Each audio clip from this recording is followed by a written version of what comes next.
Assalamualaikum warahmatullahi wabarakatuh. Salam sejahtera bagi kita semua. Perkenalkan, nama saya Luluatin Rosdiana Aprilia, SPD M.Par, dosen pengampu pada mata kuliah Manajemen Perhotelan Divisi Kamar, pada program studi Pengelolaan Perhotelan Politeknik Negeri Media Kreatif. Saat ini saya dalam proses mengikuti Serdos Gelombang 1 yang diselenggarakan oleh Kemdikti Saintek.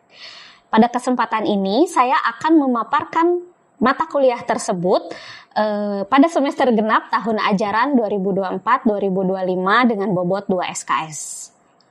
Mata kuliah ini bertujuan untuk memberikan pemahaman menyeluruh kepada mahasiswa mengenai konsep, fungsi, dan operasional baik itu pada front office department, housekeeping department atau yang berada pada divisi kamar, laundry, kemudian analisis dan penyelesaian masalah dalam divisi kamar secara profesional, dan inovasi teknologi dan strategi efisiensi dalam divisi kamar. Sebagai bagian dari kurikulum berdampak dan pendekatan outcome-based education, mata kuliah ini juga diharapkan dapat menumbuhkan mindset kreatif dan inovatif di kalangan mahasiswa perhotelan agar mereka siap bekerja di industri perhotelan. Mata kuliah ini meliputi antara lain materi, konsep, fungsi, dan operasional divisi kamar, operasional front office, housekeeping, dan laundry, analisis dan penyelesaian permasalahan dalam divisi kamar secara profesional, dan inovasi teknologi serta strategi efisiensi dalam divisi kamar. Mahasiswa dapat mengakses seluruh materi perkuliahan, mengunduh RPS, dan mengunggah tugas pada Siak Polimedia. Metode yang digunakan dalam perkuliahan ini berbasis pada case method atau studi kasus dan project based learning yang menekankan pembelajaran berbasis praktek dan kolaborasi termasuk video role play handling komplain secara profesional, proposal inovasi teknologi di divisi kamar, perhitungan efisiensi kerja staf, dan laporan evaluasi fiktif. Untuk capaian pembelajaran meliputi KK1 atau keterampilan khusus 1 itu mampu memberikan pelayanan prima dalam operasional hotel sesuai dengan standar hotel bintang 5. KK3 mampu mengimplementasikan operasional kantor depan sesuai dengan standar dan memenuhi batas kepatutan survei kepuasan pelanggan di dalam suatu simulasi. Dan KK8 yaitu mampu memberikan pemikiran, ide, gagasan, kritikan, sekaligus pendapat terhadap pengembangan industri perhotelan. Evaluasi pembelajaran dilakukan melalui penugasan individu, kerja kelompok, ujian tengah semester, ujian akhir semester, serta penilaian terhadap proyek yang dikembangkan oleh mahasiswa. Untuk bobot atau proporsi penilaian, untuk kehadiran itu sebesar 10%, UTS 15%, UAS 25%, tugas 50%. Keterlambatan presensi, proyek dikurangi 10% per harinya. Saya berharap setelah mengikuti perkuliahan ini, mahasiswa mampu memahami konsep, fungsi, dan operasional divisi kamar, mengelola front office, housekeeping, dan laundry, menganalisis dan menyelesaikan permasalahan dalam divisi kamar secara profesional, mampu menerapkan inovasi teknologi dan strategi efisiensi dalam divisi kamar. Untuk tahapan selanjutnya adalah pemaparan video pembelajaran mata kuliah Manajemen Perhotelan Divisi Kamar. Selamat pagi semuanya. Apa kabar? Udah pertemuan kedua ya kita ya kemarin. Oke. Terima kasih loh, ini udah dinyalain ya. Siapa nih? Pasti Davi ya. Oke, sebelum kita mulai perkuliahan kali ini, alangkah lebih baik kita mulai dulu dengan berdoa ya, karena biar semuanya diberi kelancaran. Oke, berdoa boleh dipimpin oleh Nay, silakan Nay. Baik, teman-teman, sebelum kita memulai pembelajaran hari ini, alangkah baiknya kita berdoa terlebih dahulu.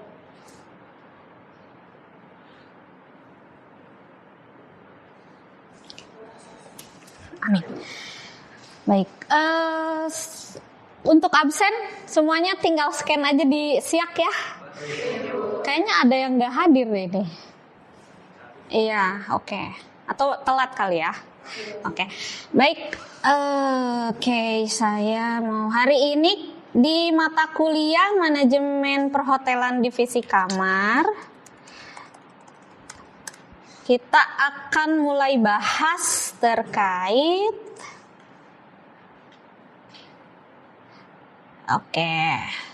kalau misalnya kemarin di pertemuan pertama apa itu divisi kamar gitu ya di hotel, itu kan terdiri dari 2 departemen.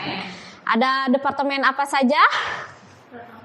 Dan housekeeping. Oke, yang akan kita bahas pertama di pertemuan kedua ini adalah departemen front office ya. Sebelum itu, karena departemen front office itu harus selalu apa?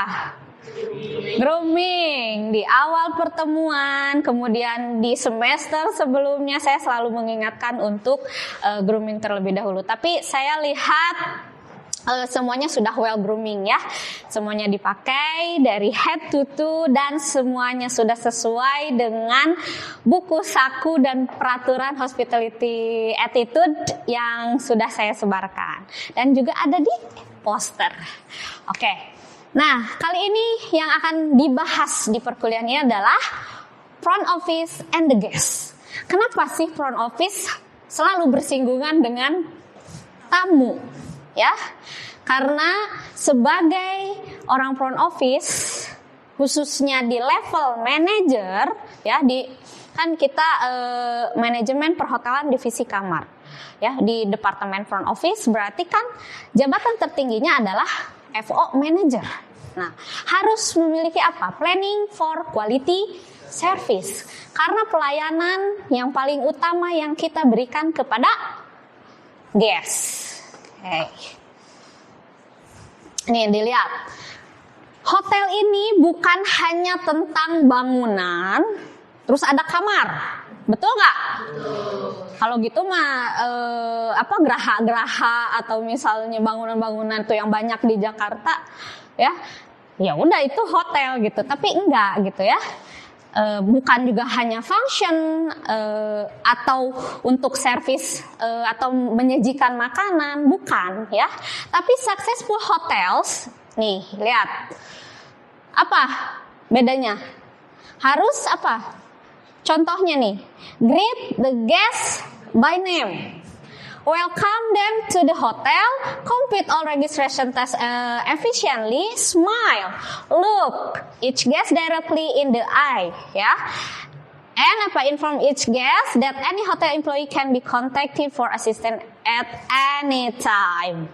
Intinya apa? Semua sudah tertuang di buku saku yang saya berikan, ya, di e-pocket personal hospitality attitude. Mulai dari greetings, kemudian grooming, eager to serve, sampai apa? Mulai dari ketok pintu aja itu ada aturannya gitu. Karena memang apa? Kita tuh harus differentiate dengan industri-industri lain. Benar nggak? Jadi ini, what do you want when you stay at hotel? Cuman nginep doang? Enggak. Apa? Nyari experience. Kalau misalnya di awal orang FO tiba-tiba misalnya kamu naik jadi tamu terus tiba-tiba langsung dapat bad experience gitu ya, dapat bad pada saat first gitu datang ya, itu kesannya bad. Gimana oleh FO? Kesannya bakal uring-uringan atau ya it's okay gitu, kita tetap stay. Biasanya akan memengaruhi mood dari si tamu gitu ya. Jadi hal pertama ketika kamu mau stay di hotel itu adalah pasti pengen dapat experience maupun pelayanan yang good, yang excellence gitu. Nah, lodging itu penginapan ya. Itu tuh bukan hanya sekedar penginapan bangunan gitu ya, ada jasanya. Oke. Tapi dia itu adalah guest service business. Jadi coba gimana sih bisnis pelayanan? Nah, itu intangible sekali ya. Dan itu harus hati-hati kalian tuh ya. Nah, service khususnya di hotel itu adalah proses membantu tamu by addressing their wants and needs. Jadi kita harus mengenali dulu apa keinginan dan kebutuhannya, oke, dari si tamu. Harus respect and dignity in a timely manner selalu ya. Oke, karena consumers desire value when they select a hotel. Tadi balik lagi ya. Nah, bagaimana seorang front office manager khususnya itu mengembangkan quality culture. Jadi apapun yang dilakukan, apapun yang diberikan kepada customer, kepada tamu, kepada guest itu harus yang paling berkualitas. Jangan yang ecek-ecek, jangan yang abal-abal. Jadi apa quality? Kira-kira konsisten, kemudian delivery of products and service, dan according to expected standard. Intinya apa nih? Konsisten ya. Jadi apapun pelayanannya jangan sampai hari ini senyumnya lebar, pas besok karena habis putus misalnya, oh enggak, kalau Fajar ya misalnya jadi kok hari ini dia gini, nggak bisa. Tapi harus konsisten ya. Kemudian langkah selanjutnya adalah bagaimana kita mendeliver baik produk maupun jasa atau layanan ya gitu, sampai dicapailah according to expected standard. Jadi sesuai dengan ekspektasi tamu. Nah ini ya. Jadi quality itu tidak gratis. Tapi rather quality involves this cost. Ada harganya yang harus dibayar biar berkualitas. Oke?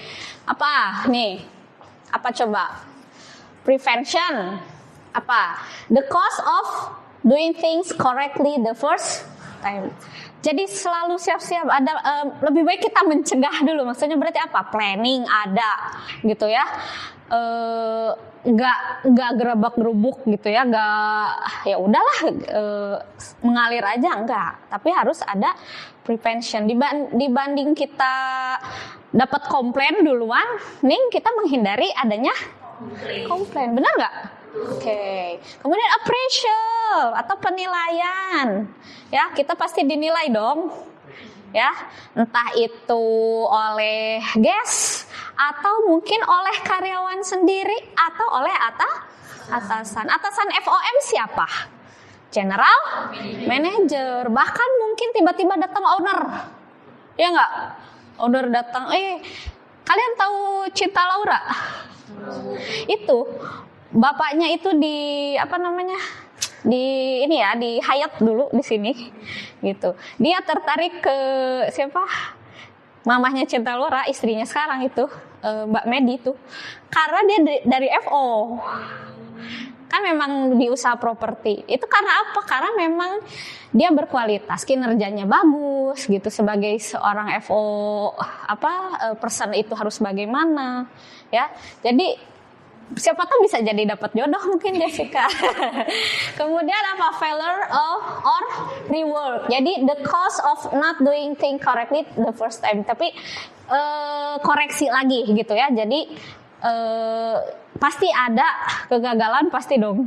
Itu. Jadi harus evaluasi dan lain sebagainya. Ini nggak akan saya ini bisa di skip ya. Kita ke sini aja. How managers plan for quality? Berarti harus memiliki apa? Visi, kemudian misinya apa untuk mencapai visi ini, kemudian plan jangka pendek, jangka panjang, kemudian business plan, marketing plan, sama operating budget. Itu nanti kita akan pelajari tuh di pertemuan-pertemuan selanjutnya mengenai budgeting dan lain sebagainya yang lebih rumit lagi mungkin. Tapi intinya untuk sekarang lebih ke ini aja dulu ya. Lebih ke how to developing quality culture gitu ya. Oke. Nah, ini yang penting. Service is not the same as servility. Apa sih servility? Pernah dengar gak? Servility itu merendahkan diri. Jadi kita itu bukan apa abdi dalam. Memang guys itu adalah nanti ada. Guys itu adalah raja, kan ada istilah-istilah gitu. Jadi kita tuh bukan sendiko dawuh gitu ke itu. Tapi apa? Ya, kita tuh helping. Service tuh helping kan tadi di awal. Helping guests requires addressing their wants and needs. Jadi kita cukup tahu apa yang diinginkan sama apa yang dibutuhkan oleh tamu. Karena kita harus eager to serve. Harus duluan, ya. Jangan nunggu diminta tolong. Ini yang tadi ya. Atau saya kasih contoh ini deh. Nih ada isu nih, ada kasus lah. The guest is always right. Kind of. Benar gak? Katanya begitu. Terus tadi ada tamu adalah raja ya. Jadi ada ini dia dari diadaptasi dari What We Do in Hotels When No One Is Looking, Hotel Habit Survey. Itu ada di tahun 2004 ya di Hotel Habits. Jadi ditemukan beberapa temuan gitu ya di hotel tuh. Rata-rata 25% responden itu menaruh apa nih? Towels on the floor and use more towels than necessary. Benar yang pernah di housekeeping? Kemudian approximately 60% apa? Remove complementary toiletry items when they depart. Oh, semuanya ini kayaknya semua nih. Ya nggak? Oke. Kemudian 18% apa? Indicate that they took guest room towels. Ada ternyata yang ngambil handuk. Tapi jarang sih ya itu. Cuman ini dari si Hotel Habits ada. Dan lain sebagainya. Jadi kira-kira apakah hal ini dibenarkan? Karena kembali lagi ke statement the guest is always right. Oke, untuk menjawab itu saya mau kalian dibagi 3 aja deh, 3 kelompok. Silahkan berunding untuk discuss about this case. Gimana nih biar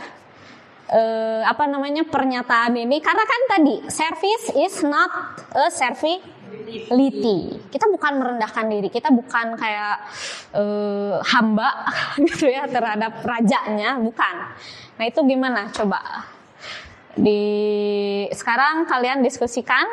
Saya kasih waktu kurang lebih 20 menit. Nanti akan saya tanya feedback dari apa hasil diskusi kalian. Silakan.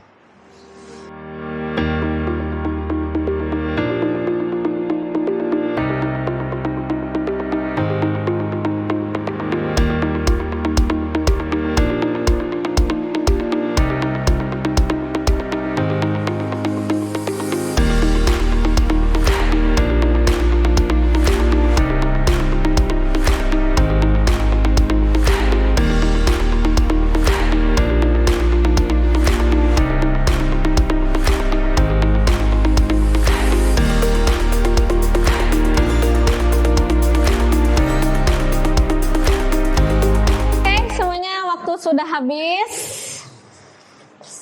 Oke, ini kan kebanyakan sebenarnya di service ya, di FB ya kemarin magangnya. Saya nanya Fajar deh. Fajar kan di room ya. Gimana Jar? Menurut kamu? The guest is always right. Yeah. Are you agree with that? Saya setuju. Kenapa? Karena benar dengan data tersebut saya pun mengalami gitu Bu. Banyak tamu yang naruh towelnya benar kalau check out di lantai. Terus amenities-amenitiesnya diambilin. Ya. Amenities-amenitiesnya diambilin. Jadi setuju kalau tamu itu selalu benar dan kita jadi kacung gitu. Jadi kacung juga sih Bu. Jadi apa? Jadi setuju gak? Gimana tadi? Karena kan itu sudah tugas kita juga kan Bu. Oke. Di bidang hospitality. Jadi ini sebenarnya kalau untuk hal-hal yang kalau secara standar atau SOP itu it's okay. Jadi karena jadi komplimen, Jadi boleh ya kalau mau ambil kecuali kayak towel mungkin ya. Karena ada nih waktu di Thailand itu ada slipper gak boleh dibawa oleh guest gitu, gak boleh dibawa balik pada saat walaupun dia check out dan nginep gitu di sana. Karena memang beberapa hotel memiliki aturan-aturan beda gitu ya dibanding dengan hotel lainnya. Tapi itu nggak semua hotel di Thailand sih. Kebetulan saya pas nginep di hotel yang seperti itu. Padahal memang slippernya lebih bagus kan, biasa tipis ya. Nah ini tebel kayak apa itu Hawaiian. Nah bagus kan ya.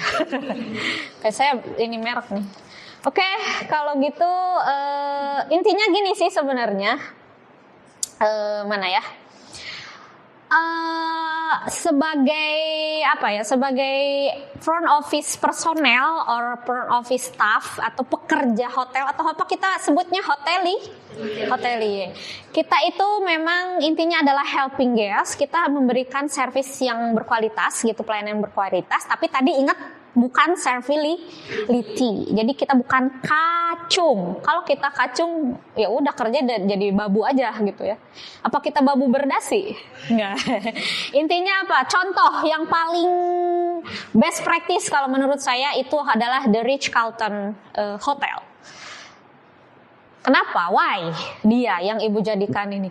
Karena dia itu mempunyai statement value atau credo.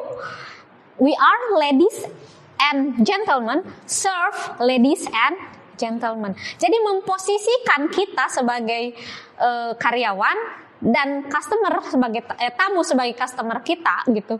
Itu adalah setara. Tapi bukan berarti bisa seenaknya. Paham sampai sana?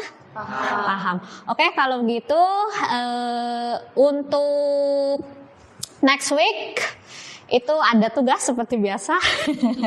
Tugasnya apa? Tadi boleh pakai kelompok yang tadi. Kalian buat makalah terkait loyalty membership. Karena itu akan berkait sama PMS ya, atau Property Management System. Karena next week kita masih di front office, tapi lebih ke peran teknologi yang ada di FO. Paham ya? Sampai sana? Ada pertanyaan? Cukup. Berarti paham semua, saya anggap. Oke. Kalau begitu, saya akhiri perkuliahan hari ini. Mudah-mudahan tadi ada pengetahuan atau materi atau experience kalian yang belajar hari ini bisa kalian dapatkan. Untuk itu saya ucapkan terima kasih. Wassalamualaikum warahmatullahi wabarakatuh. Waalaikumsalam warahmatullahi wabarakatuh. Terima kasih. Ya. Sekian video rekaman pembelajaran dalam mata kuliah Manajemen Perhotelan Divisi Kamar. Video ini digunakan sebagai salah satu syarat penyusunan dokumen pernyataan diri dalam Unjuk Kerja Tridharma Perguruan Tinggi atau PDDU KTPT. Semoga dapat menjadi pertimbangan dalam proses pengajuan sertifikasi dosen gelombang 1 tahun 2025. Terima kasih.